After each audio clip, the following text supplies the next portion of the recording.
বসাই দিলাম। নতুন আলুর ভর্তা খাবো। তো আমি মরিচটি টেনে নিব। তাওয়া বসাচ্ছি, মরিচ দিয়ে দিলাম। তো পেঁয়াজটিও ভেজে নিব মরিচের সাথে। তেল দিয়ে দিচ্ছি, নেড়ে চেড়ে ভালোভাবে ভেজে নিলাম। সরষের তেল দিয়ে দিচ্ছি। তো আলু দিয়ে আমি বেছে নিচ্ছি। আলুটি ভালো করে সুন্দর করে বেছে নিলাম।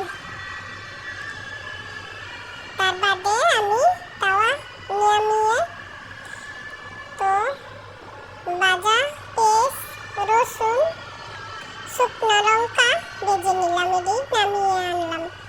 আলুর ভর্তা করব।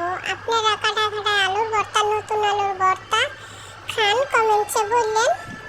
আপুরা, আপনাদের সাথে শেয়ার করার জন্যই আমি ভর্তাটা বানাচ্ছি। তো আপনাদের গ্রামগঞ্জে, আমি গ্রামগঞ্জে মেয়ে, আমি গ্রামগঞ্জে খুব পছন্দ করি। তো কিভাবে আপনারা ভর্তা খান কমেন্টসে বললেন আপুরা।